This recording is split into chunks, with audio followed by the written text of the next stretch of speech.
Recentemente foi publicado pela Consequência Editora a sexta edição, revista ampliada, do livro Abordagens e Concepções de Território do Saquê, com a inclusão do capítulo Entre a Territoriologia e a Território-Visão, uma contribuição para a descolonização do conhecimento científico. Este livro já era uma importante contribuição para a compreensão das partes mais importantes da história de formação desse conceito, e agora foi incluída este novo capítulo com diálogo em debates mais recentes, como decolonialidade e decolonização, desde acá.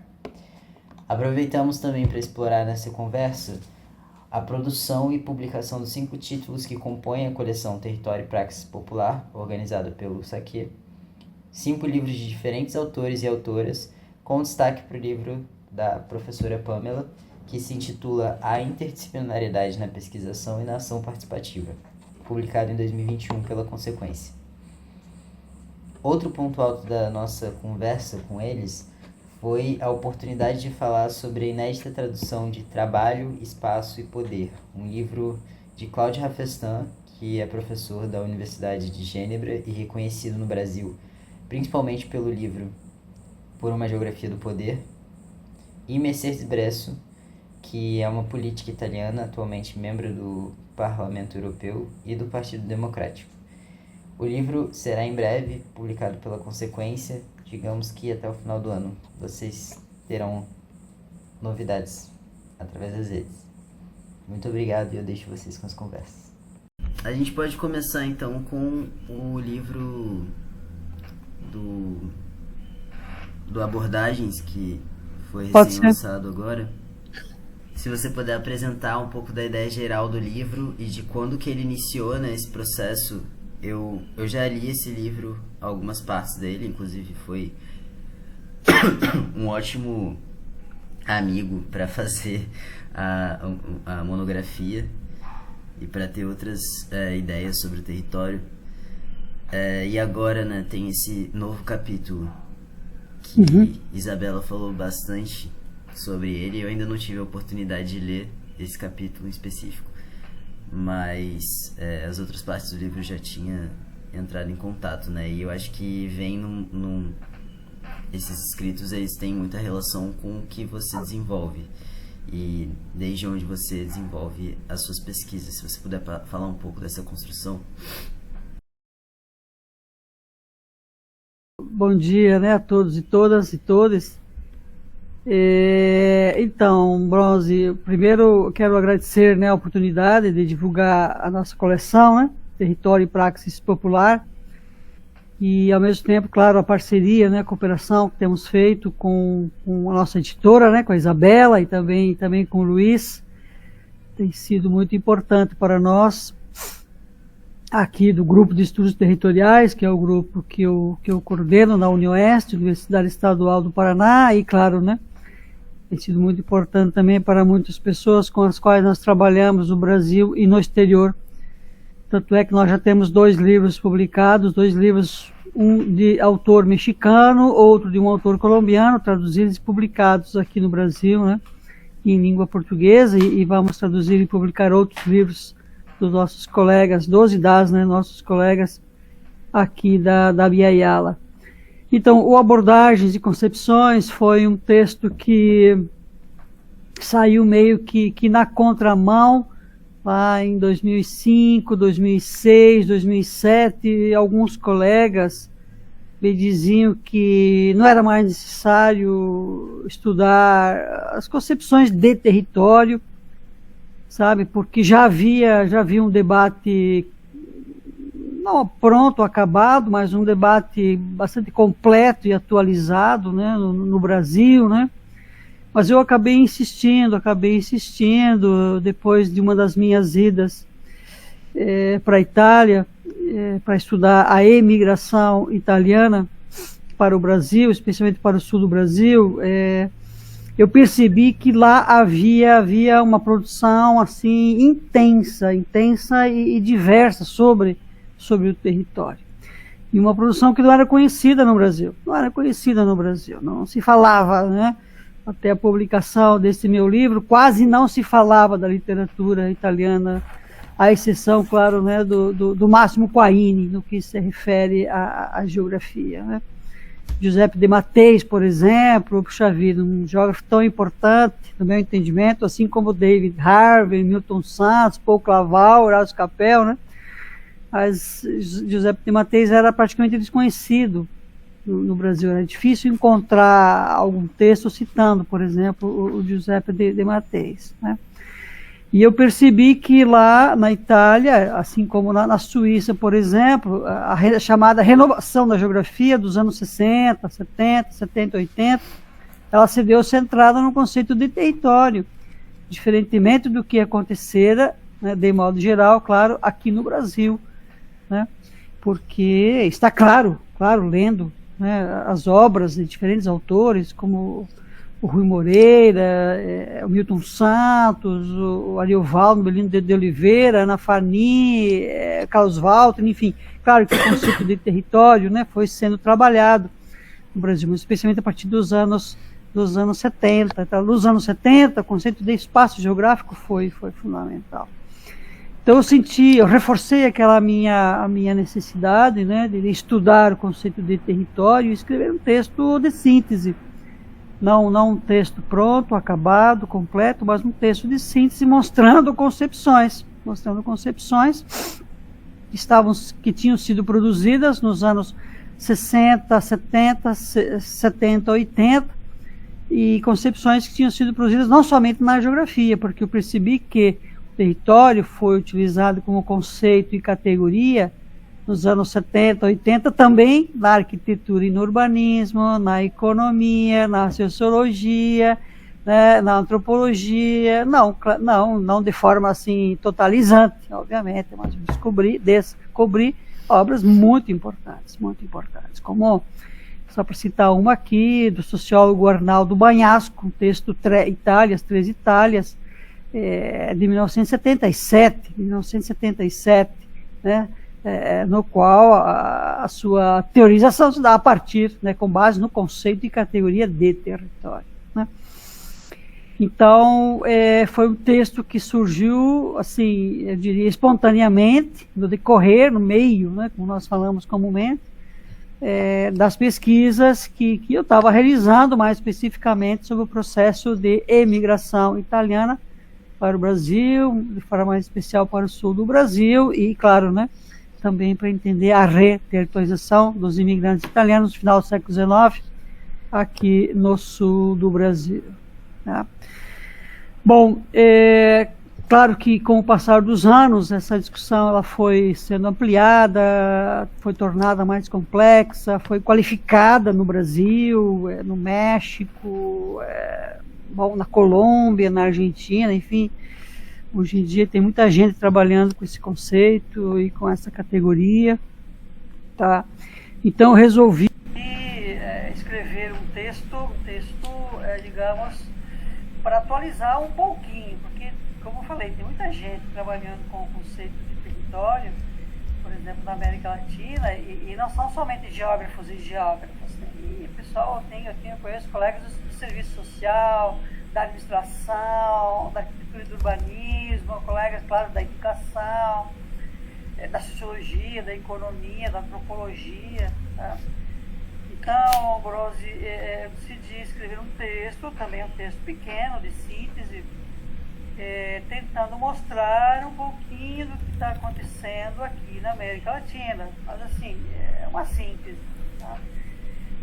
No sentido de mostrar, sobretudo, que nós podemos e precisamos ressignificar, em certa medida, inverter e subverter as teorias eurocêntricas, universalistas, racionalistas, que, de modo geral, nós ainda reproduzimos no Brasil, né, em diferentes ciências. Eu me refiro à geografia, mas isso acontece também em outras ciências sociais, tá? Então, por isso, a relação entre territoriologia, logos, né, estudo do território, e território-visão, né, no sentido de mostrar que, existem diferentes paradigmas, diferentes possibilidades de compreensão do território. eu posso estudá-lo, interpretá-lo, por exemplo, sem sair do meu gabinete, do meu laboratório, né? Trabalhando com dados secundários, trabalhando com a revisão de literatura, enfim.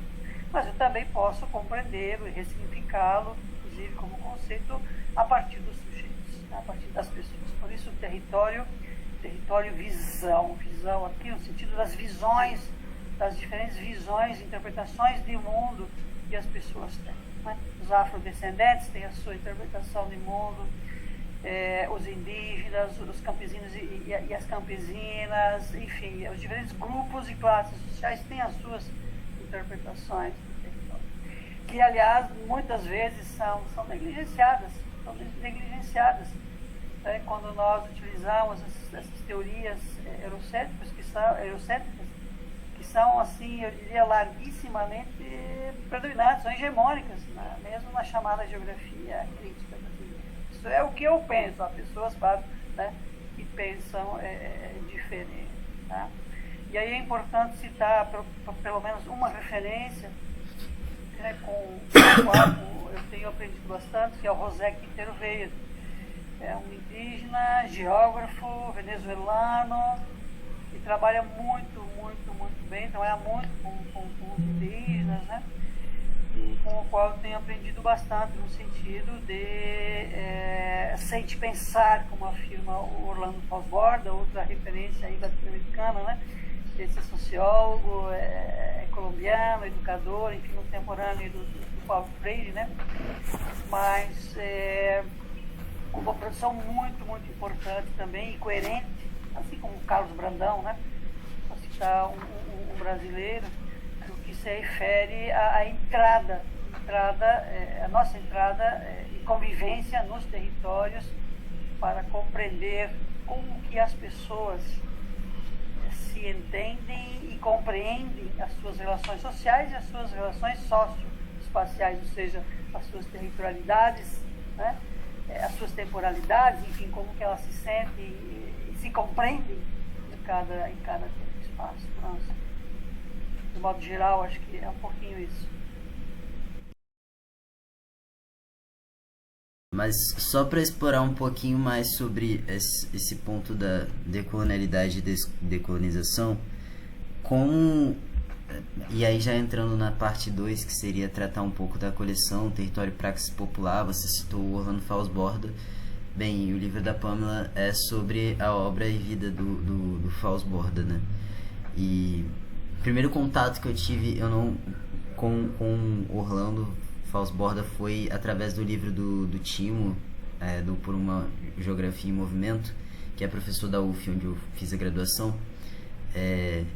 E daí ele fala um pouco, né, sobre a pesquisação, e tá logo no prefácio, assim, quando ele cita o sentir pensar.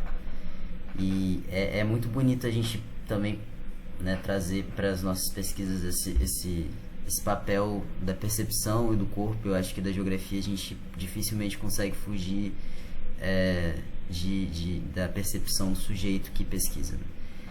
E aí, bem, vocês podem dar uma visão geral da coleção Território e entrar um pouco, principalmente, né, aproveitando que a Pamela está aqui, falar sobre essa interdisciplinaridade que eu acho que também tem a ver com a coleção Território e Praxis Popular. Pode ser, Ross. Então, eu comento um pouco a condição e depois a professora Pamela comenta o livro dela, né? Acho que didaticamente nessa sequência fica bom. Essa coleção era uma vontade, né? Uma vontade minha, que foi ao encontro de uma vontade, digamos, também da nossa editora, né? Da Isabela, no sentido de produzir, publicar textos numa linguagem mais acessível, né? Textos menores, pequenos, né?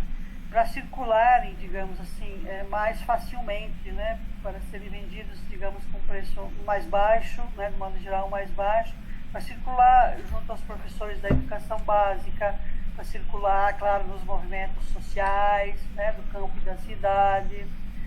Enfim, são textos que têm sido pensados, né? Eu acho que assim, nós temos dificuldades, por exemplo, para trabalhar com uma linguagem mais simples e mais ilustrada.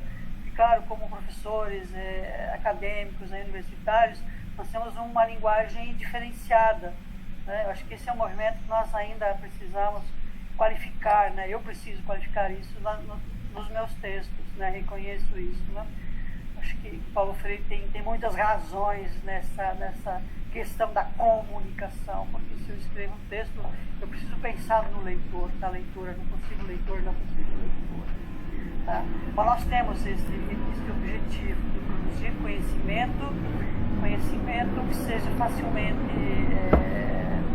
que circule com facilidade, que seja acessível, claro, né, para a população em geral, em especial para o povo, né, como assim o denomina, né, a massa da população brasileira, assim como denomina muito bem o Darcy Ribeiro. Tá? Então nós temos 5 livros já publicados, né, começamos com Saber Popular, Praxis Territorial e Contra a Hegemonia, no qual eu coloquei uma síntese das aprendizagens de diferentes projetos de pesquisa, ação participativa que eu tinha realizado, né, que eu tinha já até a publicação desse livro. Então, são mais de 25 anos já trabalhando com ensino, pesquisa e extensão, com pessoas das classes mais vulneráveis do campo e da cidade, né? E ali nesse texto tem uma síntese de como nós trabalhamos ao longo dos anos, aqui a partir do grupo de estudos territoriais, né, que eu coordeno, da Universidade Estadual do Oeste do Paraná, campus de Francisco Beltrão. Depois, a professora Pâmela, que está aqui, inclusive, né, traduziu o texto do Efraim Leão Hernandes, que é um geógrafo mexicano, no sentido de divulgar, de socializar, de facilitar a circulação de um pouquinho, claro, né, da geografia mexicana, né, aqui no Brasil. A geografia, nota-se que a geografia brasileira é referência, por exemplo, na Colômbia, no México, na Argentina, em diversos países da América Latina, né? Inclusive em alguns países da Europa, mas nós quase não conhecemos aqui no Brasil a geografia, essas geografias feitas aqui na Pachamama, por exemplo. Então esse é outro objetivo que nós incorporamos nessa coleção, junto com a Isabela, né? Traduzir e publicar aqui textos de colegas aqui da chamada América Latina. Né? Aí depois nós fizemos o livro da Pâmela, do qual ela vai falar logo em seguida. Depois nós fizemos o meu livro, outro livro, que é o Singularidades. Né?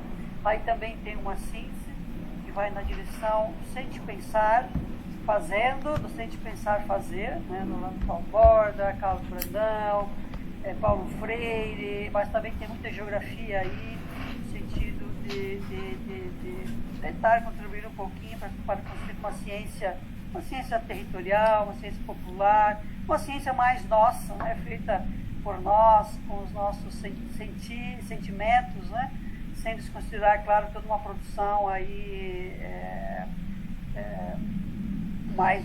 mais racional, né? Porque nós tentamos, então, nessa ciência territorial popular, nós esforçamos muito para trabalhar na interface entre ciência e saberes e fazeres populares, entre universidade e território, né? Por isso que também que o conceito e a prática da praxis tem sido fundamental, tanto nos textos como, claro, né, nas pesquisas e nas demais ações que nós realizamos aqui, né?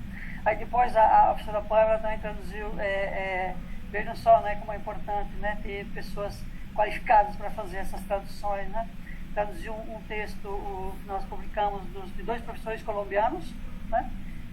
Da Adela Molina Andrade e do Edier Hernán Bustos Velascos. Ela é educadora, ele é engenheiro florestal, mas transita muito na geografia, né, que é o Concepções de Território, um estudo da diversidade e da diferença cultural, um texto muito, muito, muito rico, né, mostrando como que professores acadêmicos compreendem o território, né, a partir das suas atividades cotidianas dentro e fora da universidade. Tá? Então, assim, são 5 textos, tá? São 5 textos já publicados e que eu, assim, sempre instigo, né, tento incentivar as pessoas para lerem e fazerem as críticas, né, para que nós possamos qualificar essa coleção. Tá? Do quinto texto, eu vou deixar então vou pedir, né, para a professora Pamela fazer os seus comentários, né, sobre a construção do texto e sobre a importância, claro, da obra do Orlando Fosbury. Bom dia e muito obrigada pelo espaço de fala. A coleção tem sido uma experiência importante e, para mim, um exercício de sempre pensar o processo e sempre pensar a pesquisa nas suas diferentes formas. Porque Fosbury, quando aborda o conceito de sempre pensar, ele nos convida a pensar os processos e a vivê-los também com emoção. Então, trazer um pouco mais de vida a essa ciência. E aí, o principal tema da vida dele, da obra dele, é discutir a ciência popular, né? Buscar caminhos para a construção de uma ciência popular, onde os sujeitos eles sejam reconhecidos como cientes pensantes. E esse é um conceito muito antigo, é um dos primeiros conceitos que Fosbury trabalha. Lá em 84 ele publica com força, falando de estudos anteriores realizados na década de 50, 60. Então, ciente pensar é um conceito importantíssimo, tanto que quando a gente olha para alguns leitores de Fosbury, comentadores importantes latino-americanos, eles o chamam, né, de um sociólogo ciente pensante que vai pensar o desenvolvimento regional e local. Então, o livro, a interdisciplinaridade na pesquisa e na ação participativa, tenta trazer justamente algumas contribuições de Orlando Fosbury para o contexto brasileiro, contando a vida dele, falando da sua história, da sua obra, conceitos importantes e temas importantes que ele vai discutir ao longo da vida. É uma obra muito grande. Então, neste livro, eu olho para alguns temas, né, e aqueles que têm maior destaque, como, por exemplo, subversão. E aí a ideia de uma subversão positiva, para que a gente não abandone algumas utopias importantes, né, para a transformação social. A própria leitura do sujeito ciente pensante, essa compreensão, sair da relação sujeito-objeto, mas trabalharmos na relação sujeito-sujeito. Contrapoder também a ideia de criar esses caminhos alternativos à violência, à opressão, o compromisso, a ação e a pesquisa participante como possibilidades de potencializar as sabedorias, os saberes fazeres, a cotidianidade, né, as territorialidades cotidianas desses sujeitos. Então, o capítulo 1 fala muito disso, resgatando esse processo histórico de Fosbury, principais obras que ele traz. Eu cito alguns títulos importantes dentro do capítulo e mostrando que isso foi um processo, né? Quando nós falamos da obra de um autor, a gente precisa considerar o tempo histórico em que ele vive, o contexto sociopolítico que ele está inserido. Fosbury vai mostrando isso com seus livros. É importante a gente ter isso em mente quando faz a leitura de uma obra tão grande e importante. No capítulo 2, o livro, eu busquei olhar para a pesquisação participativa, olhando também para esse processo histórico, que Fosbury ele nos convida a sempre pensar o processo. Portanto, as coisas não estão prontas, como a gente olha nas últimas publicações. Há um processo de construção importante dessa metodologia, e o engraçado é que nos últimos anos essa metodologia ela foi ganhando força, ela foi ganhando espaço no Brasil. Ela já é bastante trabalhada em países da América Latina. A gente, ao longo da minha pesquisa, né, e agora no doutorado, eu consegui perceber isso com mais clareza. Então, entender esse processo histórico da metodologia foi importante também, porque ela vai construindo justamente essa relação sujeito-sujeito, a inserção social, o ritmo de reflexão e ação, o compromisso social e político, porque aí você vai percebendo que Fosbury impõe um movimento específico na metodologia. Nós fazemos pesquisa, ação participativa com os sujeitos de base, com a massa popular, né? Com e para o povo, como ele coloca muitas vezes na sua obra.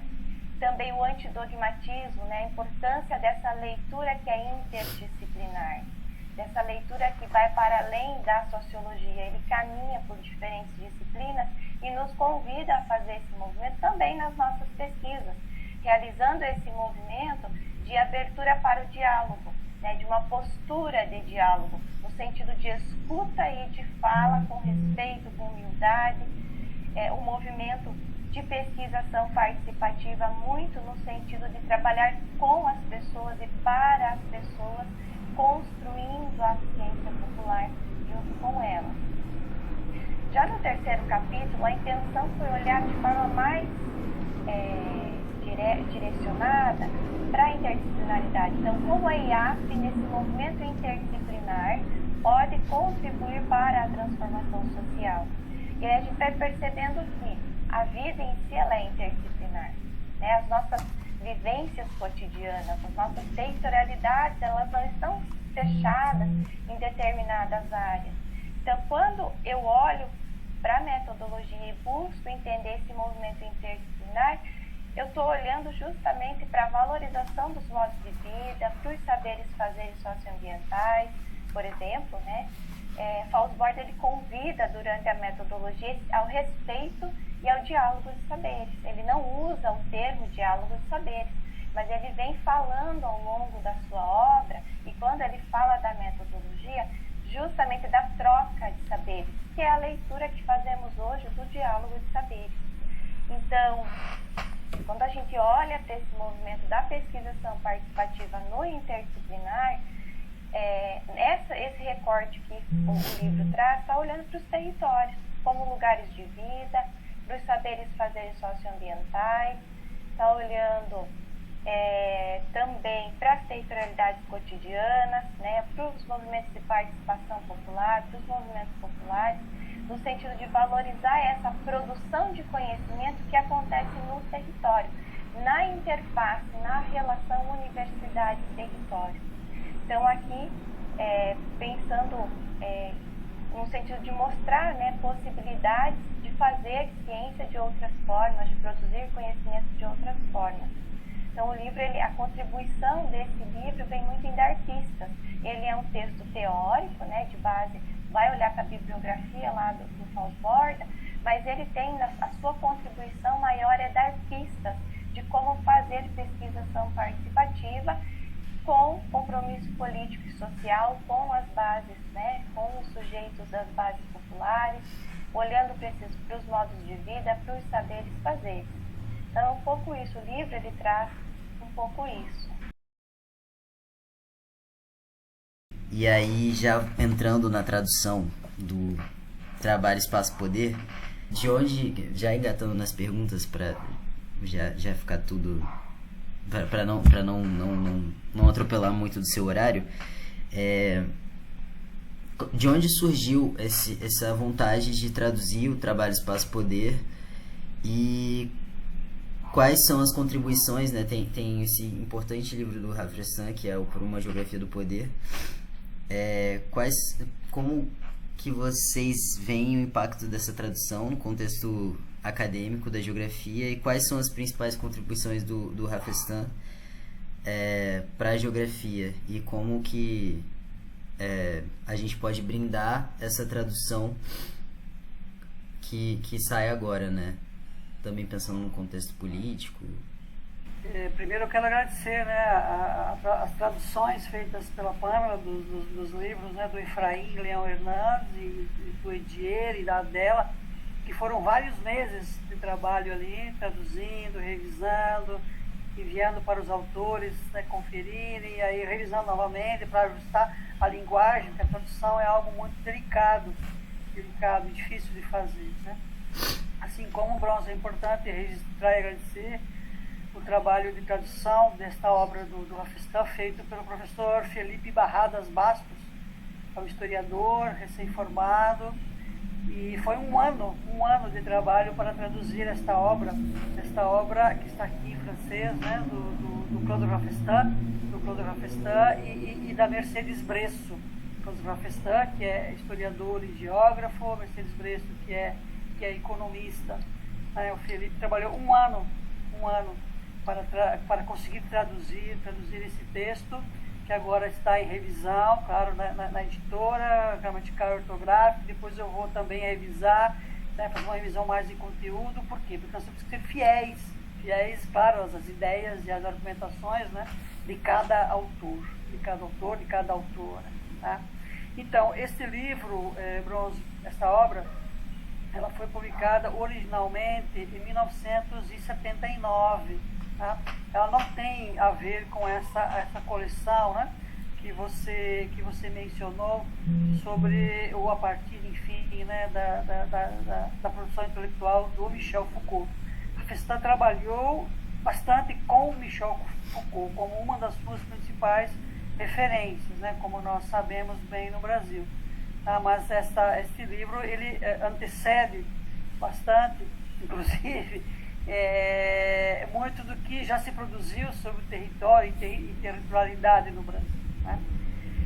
Então veja, até tenho aqui para mostrar, né, eu faço uma correlação dessas duas obras, né, Espaço e Poder, do Paul Claval, e essa obra, né, Trabalho, Espaço e Poder, do Rafistan e da Mercedes Bresso. O texto do Paul Claval, Bronze, foi publicado originalmente, né, na França em 1978. Em 1979, ele já fora traduzido e publicado aqui no Brasil. Veja só, de 78 para 79. Por uma geografia do poder do Rafistan, que você lembrou muito bem, é de 1980, né, a sua produção original, pela editora Litec de Paris. Mas ele foi traduzido e publicado no Brasil em 1993. Então, às vezes, há um descompasso significativo em virtude, claro, das escolhas que as pessoas têm na hora de escolher as obras para traduzir e socializar no Brasil.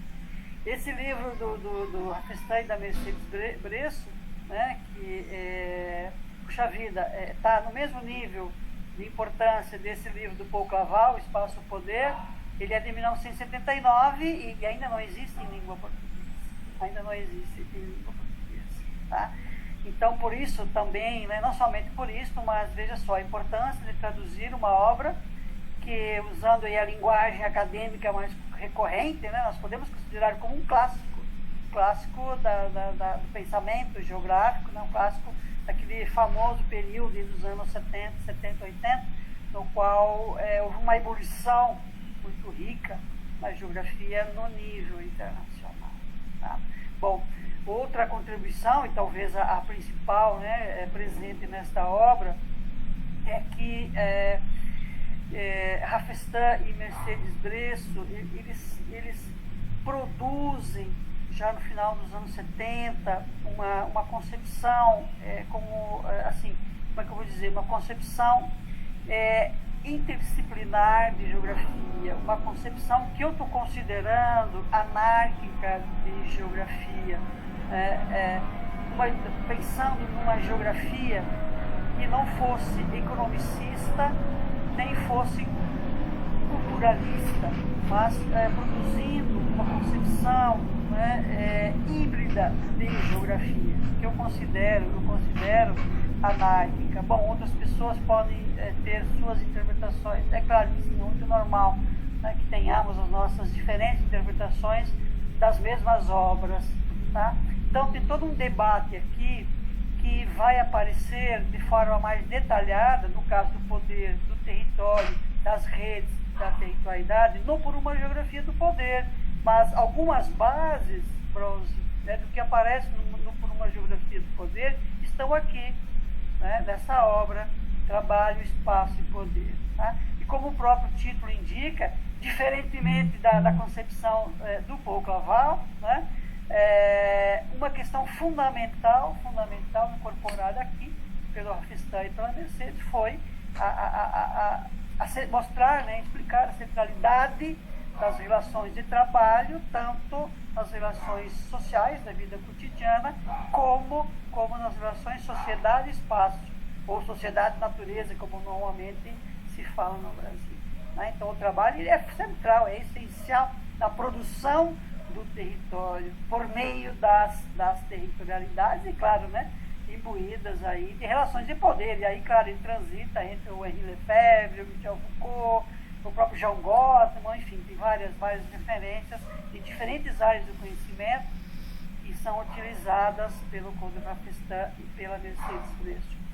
Então, para aqueles e aquelas que têm interesse em conhecer um pouco melhor, né, a concepção do Claude Rafestin, esse livro será fundamental. Então, nós temos, por exemplo, um texto dele de 1977 que se chama Paisagem e Territorialité, Paisagem e Territorialidade. Né? Ali também tem elementos que são muito importantes, que foram difundidos no Brasil depois dos anos 1990, mas que já tinham sido trabalhados, por exemplo, por Claude Rafestin nesse livro de 1977. Então tem um movimento, claro, né, tornado mais complexo aí entre o final dos anos 70 e início dos anos 80, e claro, né, nas demais produções do Claude Rafestin. O Rafestin tem mais de 400 publicações, né? Nós conhecemos uma obra, né, assim, de forma mais detalhada, que é o Por uma Geografia do Poder, que foi traduzida para o português. Então nós temos agora, né, a felicidade de ter recebido a liberação gratuita dos direitos autorais, tá? Dos direitos autorais pelo Rafestin e pela Mercedes, porque essa editora não existe mais, Leis de Ham. Então, quando isso acontece, claro, os direitos autorais eles voltam, digamos assim, para os autores. Tá? Então, o Rafestin e a Mercedes autorizaram a tradução e publicação gratuita desse livro no Brasil. Tivemos a tradução aí do professor Felipe Barradas e, claro, né, a preciosa cooperação da Isabela, do Luiz, né, para fazer, enfim, a editoração e a publicação desse livro, que eu espero que esteja pronto até o final deste ano. Então, veja, nós estamos num movimento que pode ser, eu acredito que pode ser denominado de decolonial, contra-hegemônico, tentando produzir as nossas teorias, ressignificando os conceitos, produzir as nossas ciências próprias com autonomia, mas não deixamos de dialogar, claro, com pessoas, né, pesquisadores, pesquisadoras de outras latitudes e de outras longitudes. Tá? Eu vou encaminhar já para a nossa conclusão, daí a gente também não atropela o tempo de vocês, e essa era a ideia geral da gente transitar por essas três obras, no caso, uma obra da coleção, né? E aí eu deixo em aberto para vocês fazerem as considerações finais e palavras finais. Quero agradecer em nome da Consequência a disponibilidade de vocês. Espero que encontre vocês pelos eventos da geografia e por aí, para conhecer pessoalmente, né? Não só através das telas. E deixar um convite para as pessoas também do CBG. A Consequência vai estar participando desse congresso tão importante para a geografia, tão caro. E passo para vocês a bola. De forma muito tranquila agora, agradecer o espaço e convidar as pessoas a lerem os livros, tanto da coleção como os demais. Eu acho que os livros da Consequência, eles nos ajudam muito dentro da geografia a pensar vários temas importantes, e essa coleção ela tem de forma especial esse olhar para a decolonialidade, para outras formas de compreender o território e a própria produção do conhecimento. Então são textos simples, voltados principalmente para a graduação, para a pós e para os movimentos sociais. Tem livros escritos para todo mundo. E obrigada pelo espaço e também por divulgar o meu trabalho. Muito obrigada. Então eu também agradeço, né, como acho que tentamos deixar claro, né, são muitas pessoas trabalhando a favor de um projeto de produção, socialização do conhecimento. Por isso, né, estou insistindo nessa questão de uma ciência, da geografia compreendida como uma ciência territorial, popular, direcionada, claro, né, de preferência feita para as pessoas e com as pessoas, preferência feita com as pessoas, com imersão, com convivência, com compromisso com as pessoas. Nós podemos contribuir muito mais do que já contribuímos, né, com as ciências que nós produzimos, para que as pessoas possam viver um pouquinho mais e melhor, se alimentar melhor, para que elas consigam se vestir um pouco melhor, se educar um pouco melhor, ter um pouco mais de segurança e saúde. Nós podemos sim, e claro, todos nós merecemos viver um pouco mais e melhor. E eu não tenho dúvidas, viu, Bronze, de que com a pesquisação participativa, com essa ciência territorial e popular que nós estamos tentando construir, trabalhando com muita gente, não tenho dúvidas de que nós podemos, inclusive, nós podemos provocar mudanças profundas na pós-graduação brasileira.